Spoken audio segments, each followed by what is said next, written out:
Assalamualaikum warahmatullahi wabarakatuh. Akkam nagaa jirtu fayyaa keessanii baga jiraatan. Akkuma ammaan dura viidiyoo adda addaa isin waraabnee isin gadhiifnee turte arraas viidiyoon isin qabannee dhufne viidiyoo walqunnamtii saalaa nama walqunnamtii saalaa hin dandeenye laafina walqunnamtii saalaa nama fedhiin dafii irraa bu'u kana isin qabannee isin dhiyaannee jirra. Inni kuni akka qoodama paartii waa xiqqoo isin qabannee hanga 10 wayii takka. Kanaafuu akka armaan gadii kanatti isin dhiyeessina nu hordofaa. Inni tokkoffaan hagizee jaartii isaa qaama isii arge kan irraa bu'u jira fedhiin kun. Inni lammaffaan hagizee jaartii hojii tattabatee as qabee achi qabee dhudhungatee irraa bu'a fedhiin isaa kun jechuudha. Inni sadaffaan ammaas hagizee jaartii arge wanneen tun rifattuu jira. Inni afuraffaan ammaasuu hagizee dhalaa wajji silkiin haasa'e fedhiin irraa bu'u jira. Inni shanaffaan gizee jaartii biira jiru fayyaa hin qabu. Meeshaan isaa kun hin ka'uuf. Gizee immoo jaartii biraa deeme meeshaan isaa kun ni dalagaa ni ka'aaf jechuudha. Kana wajji wal qabatee namni dadhabina walqunnamtii saalaa qabu ammas akka armaan gadii kanatti dhukkuboota inni wajjin wal qabatu waa xiqqoo isin qabadhee dhufe. Dhukkuboonni laafina walqunnamtii saalaa kun ittiin wal qabatu dhukkuba akkam fa'a? Tiruu, dhukkuba tiruu takka. Inni lammaffaan dhukkuba sammuun nama dhukkubudha. Inni sadaffaan onneen nama dhukkubu. Inni afuraffaan kaleen nama dhukkubu. Inni shanaffaan qabbana qaamaa qabaachuu.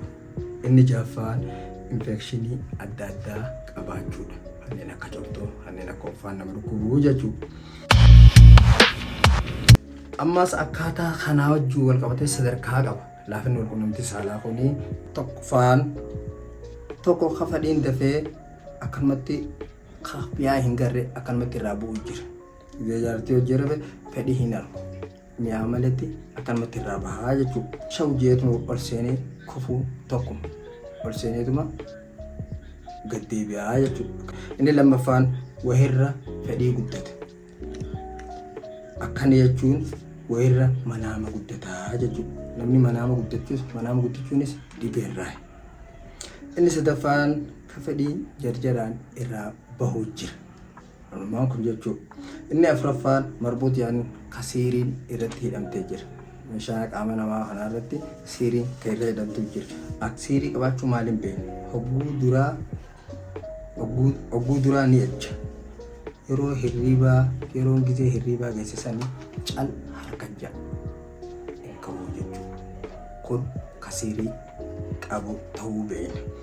Shanaffaan kun kalaafina qabu jira. Hoggaa bakka san ga'e ammaas caluma harka ja'a. Kasiirii kana malee kunis kan laafina qabu jira. Gizee bakka san ga'e cal harka ja'a hin ka'u. Akka namaan puulii dhaamteetii jechuudha. Inni jahaffaan kan hin sossoonee jira. Innumaatu kan hin sossoonee jechuudha. Akkana jechuun hedduus hin qabu waa xiqqoo malee. Waa xiqqoollee hin sossoohu manaamatti illee isparmii irraa hin bahu jechuudha. Inni torbaffaan kuni ka qabbanaati. Ka'eeti waa xiqqoo qophaa'ee akkana jechuun humna hin qabu laafaadhaa harka ja'a jechuudha. Meeshaan dhiiraa kun kan inuma hin kaane hin sossoonee jira malee isa sana osoo hin ta'in kareefu sana osoo hin ta'in akkana jechuun amata faallee kan hin kaane jira. Amataa fi amata lamallee kan hin sossoonee jira. Inni sadaffaan nama isparmii yookaan fedhiin akkanumatti irraa bahuu jira. Fedhiin malatti waa tokko malatti akkanumatti irraa bahuu jira. Inni kurnaffaan hogguu takka malee kan hin kaane jira. Hogguu takka malee itti deebi'uu hin danda'u jira. Inni 11ffaan meeshaan dhiiraa kun ammas kanuma akkanumatti dafeellee hin kaane jira. Dafeetuma honqoo. Akkas namni walqunnamtii saalaa dadhabe maalirraa fagaachuu qaba? Obboleeyyan maali wajjin wal qabata wanni kun? Yoo jenne sodaarraas fagaachuu qaba. Namni walqunnamtii saalaa hin dandeenye laafina qabu jechuudha. Aararraas fagaachuu qaba. yaada yookaan istirees adda addaa irraas fagaachuu qaba. Cinqii hiraar godhuun qabu namni kun. Akkanaa hawaanaa wajjin wal qabata warri ispaarmisaatis bishaan ta'e waan akkanaa irraas fagaachuu qaba beekaa. Istirees adda addaa, aara adda addaa, dalagaa humnaa adda addaa irraas fagaachuu qaba. Kanaafuu waa hedduu jira. Waa hedduu qabannee isinii dhufu jira fuula durallee.